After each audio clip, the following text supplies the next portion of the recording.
The Wall Street Journal looks into the fact that how many people will call somebody before texting. Is it impolite? Should you text first and say, hey, I'm going to call you. Is that okay? And then the person, I guess, sends you back an emoji.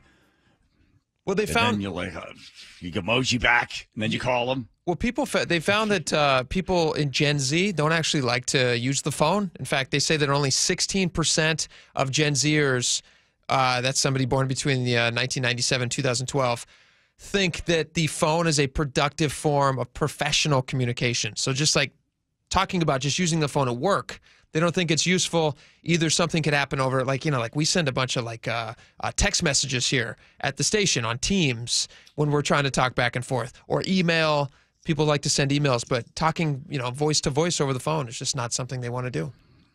Right. That's the same study that was done a while ago, that they also have a fear of talking on the phone. They don't like to talk on the phone because they don't know what they're going to have to say on the phone. It's shocking that I remember watching my brother with his kids. His daughter is just graduated from University of Virginia, very smart kid.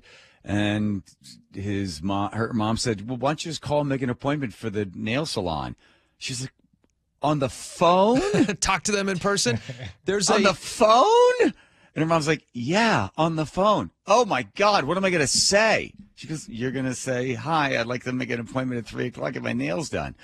Oh, my God, I got to write that down. It is a really big thing, and it's a generational thing. I was just reading the story the other day, and I don't know if you guys covered this here. I saw this a couple months ago, but there's a consultant, there's a consultancy business that's growing now where they teach Gen Zers to use the phone in a workplace environment, and they will literally sit there. It's just like a sex therapist or somebody. You can talk to this person about issues you might be having. They then practice it out with you. They pretend to be your boss on the phone.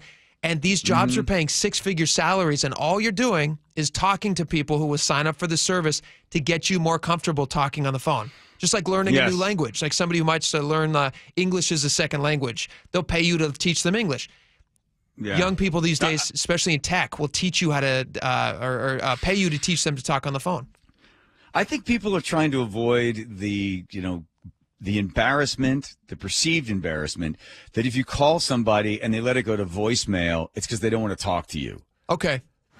So then you text first, sort of send out the smoke signal, like, hey, I'm going to be calling, and then the person can write back, okay, or give me 10 minutes or something like that. You're not getting screened. I did this with you. How often do you look at that phone and you're like, I don't want to talk to that person right now. I did this with you. I've done this with you a few times because you're a busy guy. And after that, I think it was Friday or Thursday or Friday. Remember I texted you. I'm like, hey, can we chat real fast about something after the show?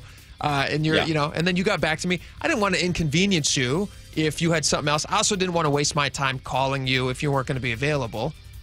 But it's also dinner time. That's the other thing. People calling it dinner time. That's true. Yeah, that could be inconvenient. That was always our rule. Never pick up the phone. No dinner time. You can't call anybody during dinner time. You also can't call anyone after 9 o'clock. Like growing up, that was a rule in our house. Anytime after 9 o'clock, you couldn't call anyone. Please.